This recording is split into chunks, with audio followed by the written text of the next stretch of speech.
This is Romans 13, Paul speaking, in the context of speaking about civil powers. And then he goes into, and he kind of reiterates Jesus' teaching on give unto Caesar what is Caesar's. Then he says this, owe no man anything but to love one another. For he that loveth another hath fulfilled the law. Now, I think a lot of people think this is where, love is replacing the law. Well, did God not intend that to be the original case? Or was that not the case originally in the law? Jesus came to magnify the law, make it honorable, Isaiah 42:21. Did he do that when he said, you have heard, do not murder, but I say if you hate your brother, you've murdered in your heart? Is he bringing a new law, or is the Trinity true and Jesus is this God? And they messed it up. Okay, notice what he says.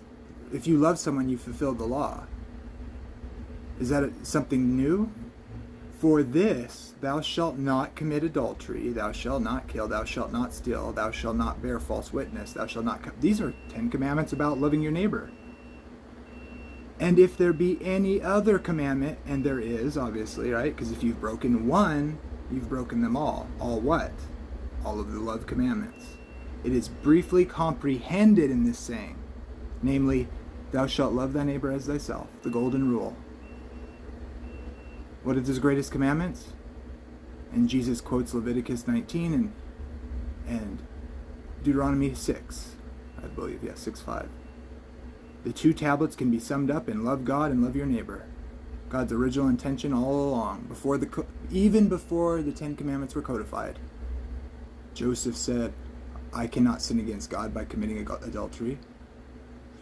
So love worketh no ill to his neighbor. Therefore, love is the fulfilling of the law. When you love someone, you fulfill the law. Not because you do not covet, do not steal, but you literally don't do those things when you're loving someone.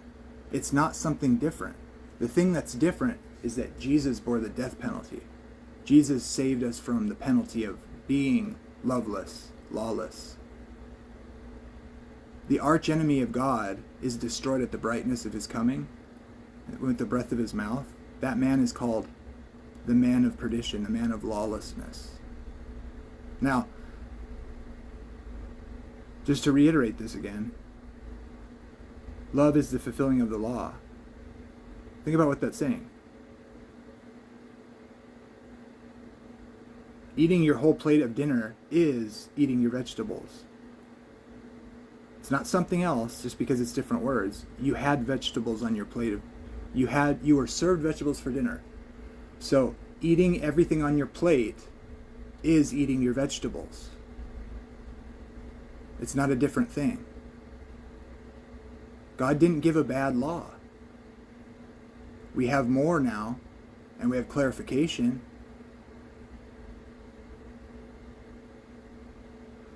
So, just to make it clear,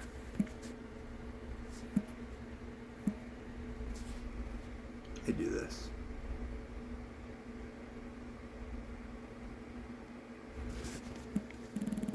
So, I then ask you, is Paul following in the footsteps of Jesus, or is he bringing something new? I dare say, be careful here. Paul says, circumcision is nothing, uncircumcision is nothing, but the keeping of the commandments of God is what matters.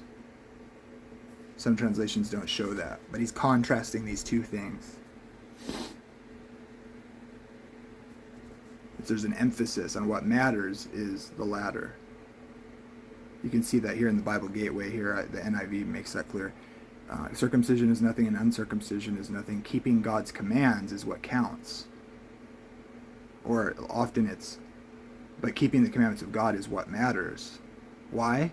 Because keeping God's commandments is faith working through love. That's why. Jamie.